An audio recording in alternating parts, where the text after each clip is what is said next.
Everyone, कैसे सब लोग। स्वागत आप सबका। मैं दयानंद यादव। आप लोग जानते हैं हमारा टॉपिक बेहद शानदार टॉपिक चल रहा है। हमारा टॉपिक है द्रव विलयन। द्रव विलयन में हमारा टॉपिक चल रहा था अणुसंख्यक गुणधर्म, और आप लोगों ने सीखा था कि अणुसंख्यक गुणधर्म किसी भी विलयन के वो भौतिक गुण हैं जिनका परिमाण किसी विलय के रिलेटिव या तुलनात्मक रूप से कणों की संख्या पर निर्भर करता है। अब आज की क्लास बहुत एक्साइटेड रहने वाली है, क्योंकि आज हम लोग सबसे पहला अणुसंख्यक गुणधर्म पढ़ के देखेंगे। अभी तक तो हम ये बात ही कर रहे थे कि अणुसंख्यक गुणधर्म होता क्या है और इससे हमें क्या मिलता है, लेकिन आज हम एक तरह से प्रैक्टिकल करके देखेंगे। तो चलते हैं, बिना टाइम वेस्ट के शुरू करते हैं हमारे सबसे पहले अणुसंख्यक गुणधर्म। और सबसे पहला अणुसंख्यक गुणधर्म है वाष्प दाब में आपेक्षिक अवनमन। अब सब कुछ आप लोगों को आपेक्षिक अवनमन इसके शब्दों से ही दिखाई दे रहा होगा कि हम क्या पढ़ने वाले हैं। वाष्प दाब हम बहुत अच्छे से जानते हैं, क्योंकि हम जानते हैं पूरा का पूरा द्रव विलयन चैप्टर ही वाष्प दाब पर निर्भर है। और वाष्प दाब में आपेक्षिक अवनमन, आपेक्षिक मतलब तुलनात्मक रूप से किसी रिस्पेक्ट में, किसी की तुलना में कितना अवनमन हुआ। अवनमन मतलब कमी। तो इसका मतलब कुल मिला के यदि आप लोग इसे समझ पा रहे हो तो हम बात करने वाले हैं तुलनात्मक कमी की। तुलनात्मक कमी किसमें? वाष्प दाब में तुलनात्मक रूप से कितनी कमी होगी। सबसे पहले कॉन्सेप्ट को समझते हैं, सबसे पहले जानते हैं ऐसा हुआ क्यों। बातों बातों से तो कुछ नहीं होगा। तो सबसे पहली बात, आप लोग जानते हो कि किसी भी अणुसंख्यक गुणधर्म को पढ़ते समय हमें किस तरह का विलयन लेना है। हमारे विलयन में क्या खास बात होनी चाहिए? हमारा विलयन बना होना चाहिए किससे? एक द्रव विलायक से, यानी लिक्विड सॉल्वेंट से द्रव विलायक, और उसमें साथ में होना चाहिए क्या? ठोस या फिर कोई सा भी अवाष्पशील विलय। अवाष्पशील विलय। अब देखिए, ध्यान से देखिए, इस टर्म को समझने की कोशिश करिए। हमारा विलयन किस किस से बना है? एक द्रव विलायक से बना है और एक ठोस या अवाष्पशील विलय से बना है। इसका मतलब हमारे पात्र में, हमारे इस कंटेनर में हमें सबसे पहले क्या रखना है? सबसे पहले एक द्रव मिला देना है। मान लीजिए ये द्रव जो है वाटर है, पानी है, तो हमने इस कंटेनर में पानी भर दिया है। अब प्रत्येक द्रव का किसी एक निश्चित तापमान पे एक क्या होता है? वाष्प दाब। तो पानी का भी मान लेते हैं हमारा रूम टेम्परेचर है 298 केल्विन टेम्परेचर। इस तापमान पे यदि इस कंटेनर को, इस पात्र को बंद कर दिया जाए तो यहाँ पे कोई न कोई वेपर प्रेशर या वाष्प दाब लगेगा। ये वाष्प दाब जो है P0 होगा। P0 का मतलब है शुद्ध अवस्था में पानी का वाष्प दाब। अब इसमें हमें करना क्या है? तो ध्यान से देखिए, हमें इसमें कुछ अवाष्पशील विलय मिला देना है। अवाष्पशील विलय इसमें यदि हम मिला देंगे तो पात्र वही है। ऐसे मानिए 1 लीटर पानी इसमें भरा हुआ था, हमने इसमें 10 ग्राम, 10 ग्राम, 20 ग्राम नमक मिला दिया। सबसे बढ़िया एग्जाम्पल है NaCl ठोस, जो हम घर पे कॉमन सॉल्ट के नाम से जानते हैं, नमक के नाम से जानते हैं। इसमें हमने कुछ मात्रा में नमक मिला दिया। अब पानी के साथ कौन है? NaCl। अवाष्पशील विलय का मतलब है ये विलय, ये जो ठोस हम मिलाएंगे, इसका खुद का कोई वाष्प दाब नहीं होगा, इसका वाष्प बनेगा ही नहीं। अवाष्पशील मतलब जिसका वाष्प बने ही नहीं, जो वेपर में कन्वर्ट ही नहीं हो। तो इसका मतलब पानी में आप लोगों ने जब NaCl मिलाया तो इस स्थिति में यहाँ पर लगने वाला वेपर प्रेशर, जिसे मैं PS नाम दे रहा हूँ, PS का मतलब है वेपर प्रेशर ऑफ सॉल्यूशन। क्योंकि ये विलयन है, ये सॉल्यूशन है, तो इसका वेपर प्रेशर क्या होगा? वेपर प्रेशर ऑफ सॉल्यूशन, वाष्प दाब ऑफ विलयन। ऐसे यहाँ पे आप लोग बात करोगे तो ये P0 है। मैं यहाँ पे डिफाइन कर देता हूँ। P0 क्या है? वो पानी का शुद्ध अवस्था में, पानी का शुद्ध अवस्था में वाष्प दाब। ये शुद्ध अवस्था में वाष्प दाब है। और यहाँ पे हम लोग जो नया कंटेनर बनाए हैं इसमें ये जो PS है ये है विलयन का वाष्प दाब, विलयन का वाष्प दाब। अब इसे विलयन का वाष्प दाब क्यों कह रहे हैं? क्योंकि यहाँ पे दो पदार्थ मिले हुए हैं, तो दो या अधिक पदार्थों का समांगी मिश्रण क्या होता है? विलयन होता है। तो ये क्या है? विलयन। ये है विलयन का वाष्प दाब। शायद टॉपिक कहीं खो गया, दोबारा आते हैं। हमें पढ़ना था वाष्प दाब में आपेक्षिक अवनमन, है ना। हमें क्या पढ़ना था? वाष्प दाब में आपेक्षिक अवनमन। अब आप खुद सोचिए कि ये पानी जब प्योर था, शुद्ध था, तो इसका कोई वाष्प दाब था। हमने इसमें कुछ मात्रा में नमक मिला दिया, जैसे 1 लीटर में हमने 10 ग्राम NaCl मिला दिया। अब क्या वाष्प दाब होगा? पहले आप सोचिए और कमेंट करिए कि क्या नया वाष्प दाब ज़्यादा होगा या फिर कम होगा। इसे ऐसे समझते हैं कि आप दो दोस्त या 3 दोस्त एक साथ रहते हैं। आप कैंटीन में अकेले समोसा खाने गए, आपके पास 100 रुपये थे। ऑब्वियसली आपके 10 रुपये खर्च हो जाएंगे, ठीक।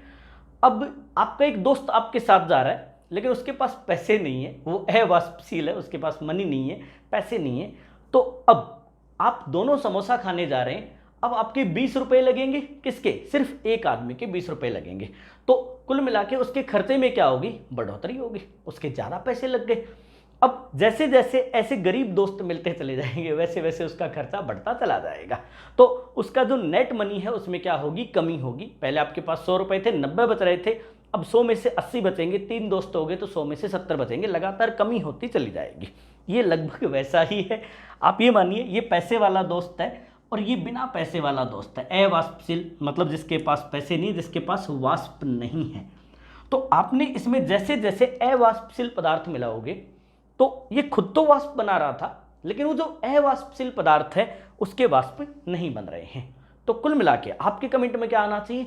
वाष्प दाब में क्या होनी चाहिए? कमी होनी चाहिए, क्योंकि जो पदार्थ मिलाया जा रहा है ये कुल मात्रा को तो बढ़ा रहा है, लेकिन इसके खुद के वाष्प नहीं बन रहे हैं। इसे एक और कॉन्सेप्ट से समझने की कोशिश करते हैं कि पहले ऐसे मानिए, पहले जब वो प्योर वाटर था, जब वो शुद्ध पानी था, तो ये उसका एक पृष्ठ क्षेत्रफल था, सरफेस एरिया था। यहाँ पर हर जगह पानी के ही अणु हुआ करते थे, सभी H2O मॉलिक्यूल्स थे। तो हर एक पॉइंट पे, हर एक सरफेस एरिया से कुछ कुछ पानी के अणु वाष्प में परिवर्तित हो रहे थे। लेकिन जैसे ही आपने NaCl मिलाया तो इसके इस पृष्ठ में से कुछ कुछ हिस्से में सोडियम क्लोराइड के अणु भी यहाँ पे या आयन यहाँ पे आ गए, क्योंकि ये कुल पृष्ठ क्षेत्रफल को क्या कर रहे हैं? कम कर रहे हैं। ये उस क्षेत्रफल को कम कर रहे हैं जहाँ से वाष्प बन रहे थे। और ये खुद कैसे हैं? ये खुद वाष्प में कन्वर्ट नहीं होंगे, ये कभी भी वाष्प में परिवर्तित नहीं होंगे। इसलिए वाष्प बनने की दर में कमी होती है, कुल वाष्प की मात्रा में कमी होती है, और पर यूनिट एरिया या प्रत्येक इकाई पृष्ठ पर लगने वाला वाष्प का दाब भी क्या हो जाता है? कम हो जाता है। तो कुल मिला के आप ये कह सकते हो कि ये PS कंपेरेटिवली इस P0 से क्या होगा? कम होगा। तो सीधा सीधा हमारा कंक्लूजन क्या है? हम हमारा कंक्लूजन लिख लेते हैं। फाइनल कंक्लूजन पे हम किस पे पहुंचे कि जब भी आप किसी द्रव में, किसी वाष्पशील द्रव में, द्रव सारे वाष्पशील होते हैं, किसी वाष्पशील द्रव में जैसे ही आप अवाष्पशील पदार्थ मिलाओगे उसके कुल वाष्प दाब में क्या होगी? कमी। तो यहाँ इसे लिख लेते हैं, किसी वाष्पशील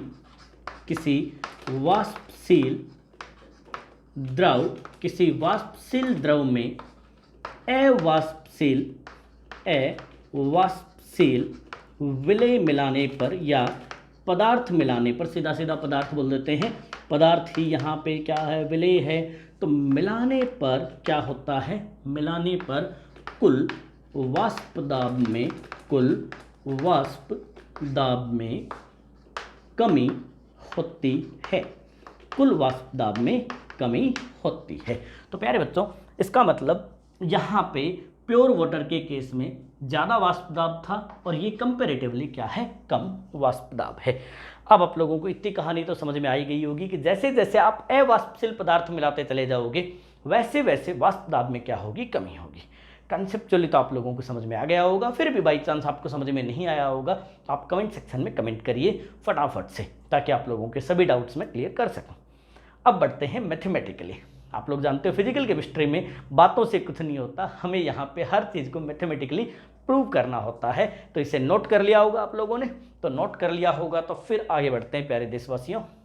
तो प्यारे बच्चों, जो अभी अभी हम लोगों ने पढ़ा था उसे हम अब मैथमेटिकली गणितीय रूप से कैलकुलेट कर लेते हैं, गणना कर लेते हैं, ताकि आप लोगों को किसी भी क्वेश्चन में जब भी पूछा जाए कि कितना आपेक्षिक अवनमन हुआ तो आप गणना करके भी बता सकें। तो सबसे पहले मैं यहाँ पे आप लोगों को एक डेरिवेशन करा रहा हूँ। तो सरल सा डेरिवेशन है, राउल्ट के नियम पर आधारित है। आप लोगों ने राउल्ट नियम पढ़ा हुआ है। तो सबसे पहले अभी आप लोगों ने दो टर्म यहाँ पे पढ़े थे, एक था P0 और एक था PS। सबसे पहले इन्हें जान लेते हैं। आप लोग जानते हो P0 क्या था? P0 था शुद्ध द्रव या शुद्ध विलायक, शुद्ध द्रव या शुद्ध विलायक का वाष्प दाब। Vp मतलब वेपर प्रेशर मतलब वाष्प दाब। और PS क्या था? विलयन का वाष्प दाब, विलयन का वाष्प दाब। यहाँ से एक बात समझने की कोशिश करिएगा कि जब हमने विलयन लिया था, जब हमारे पात्र में विलयन था, तो हमारे पास दो पदार्थ थे, एक तो वाटर था, एक तो पानी था, और साथ में क्या था? NaCl था। अब आप लोग जानते हो कि NaCl कैसा था? अवाष्पशील था। NaCl कैसा था? अवाष्पशील था। यदि ये अवाष्पशील था तो इसने कोई वाष्प नहीं बनाए होंगे। जब ये अवाष्पशील था तो इसने कोई वाष्प नहीं बनाए होंगे। तो यहाँ पर जो आप PS लिख रहे हो, यहाँ पे आप जो PS लिख रहे हो, ये किसकी वजह से है? ये सिर्फ और सिर्फ पानी की वजह से है। ये जो वाष्प दाब आप लोग देख रहे हो, ये पानी की वजह से वाष्प दाब है। इसीलिए मैं इसी PS को क्या कह सकता हूँ? इसी को मैं PA कह सकता हूँ, इसी को मैं PA कह सकता हूँ। आप लोग जानते हो A का मतलब हमारे यहाँ विलायक होता है और B का मतलब क्या होता है? विलय। B का मतलब क्या होता है प्यारे देशवासियों? विलय। तो PS बराबर PA, और PA का मतलब होता है द्रव A का, द्रव या विलायक का, द्रव A जो कि हमारे लिए विलायक है, विलायक का आंशिक वाष्प दाब। अब आप लोग जानते हो ये आंशिक का मतलब क्या है? आंशिक वाष्प दाब। इस आंशिक का क्या मतलब है? आंशिक का उपयोग हम तब करते हैं जब हमारे पास मिश्रण हो। जब कोई भी पदार्थ शुद्ध होता है तो उसका वाष्प दाब होता है सीधा उसका वाष्प दाब। जैसे हमने यहाँ लिखा शुद्ध द्रव का वाष्प दाब। लेकिन जैसे वो मिश्रण में आता है, जैसे वो विलयन में आता है, तो विलयन में किसी एक पदार्थ का कितना कंट्रीब्यूशन है, उसका कितना योगदान है, उसे कहते हैं आंशिक। जैसे आप लोग 2 जने 3 जने मिलकर डोनेट कर रहे हो 5,000 रुपये, तो उसमें से किसी एक का योगदान केवल 1,000 हो सकता है, किसी का 3,000 हो सकता है, किसी का 500 हो सकता है। तो किसी एक का योगदान कितना है उसे कहते हैं आंशिक, है ना, उसे कहते हैं पार्शियल कंट्रीब्यूशन। तो यहाँ पर क्योंकि पदार्थ तो 2 हैं, अब यहाँ पर जो वाष्प दाब लग रहा है वो सिर्फ और सिर्फ पानी की वजह से लग रहा है, क्योंकि ये विलयन पर लगने वाला वाष्प दाब है। इसीलिए यहाँ पर हमें वर्ड यूज करना पड़ेगा आंशिक। मतलब द्रव A की वजह से यहाँ पर कितना वाष्प दाब लगा, तो इसे हम कहेंगे द्रव A का आंशिक वाष्प दाब। आंशिक यानी पार्शियल वेपर प्रेशर या आंशिक वाष्प दाब। अब देखिए यहाँ पे ध्यान से देखना कि PA जो है वो PS के बराबर है, विलयन के वाष्प दाब के बराबर है।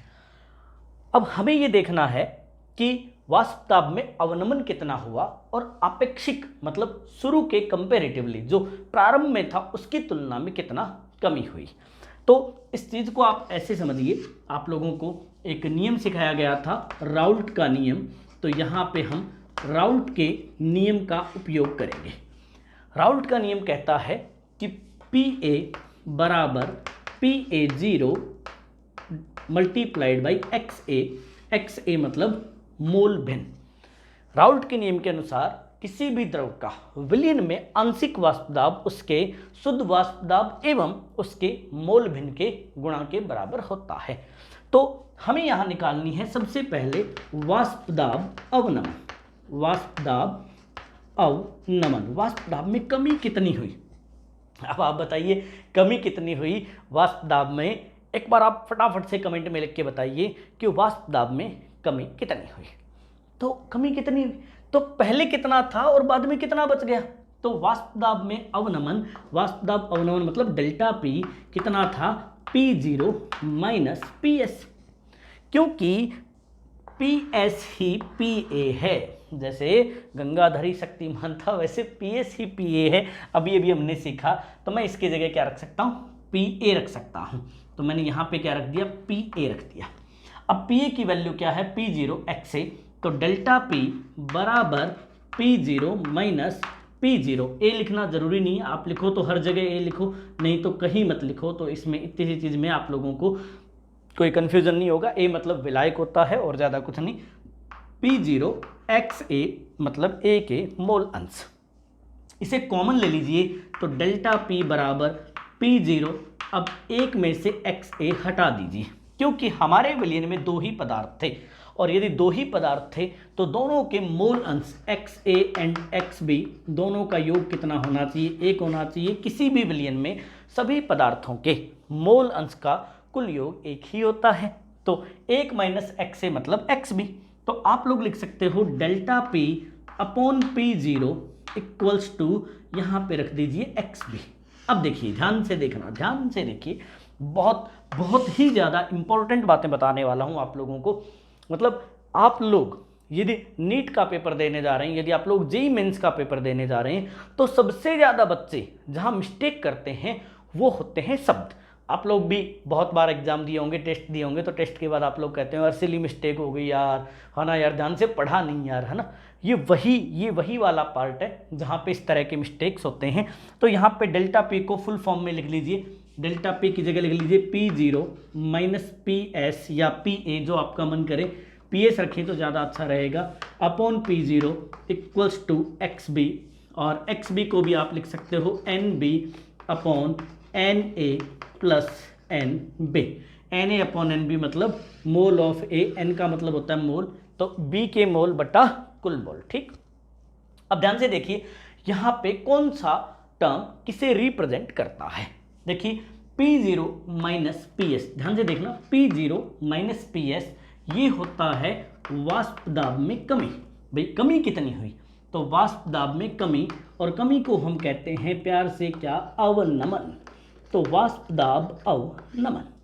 ऐसे ही P0 minus PS upon P0, ध्यान से देखना, P0 minus PS upon P0 मतलब पहले की तुलना में, अब तुलना करें ना, पहले की तुलना में कितनी कमी हुई, तो इसे कहता है आपेक्षिक अवनमन। तो वाष्प दाब में आपेक्षिक अवनमन, आपेक्षिक, तो ध्यान रखिएगा आपेक्षिक अवनमन, और इसे relative lowering in vapour pressure कहते हैं।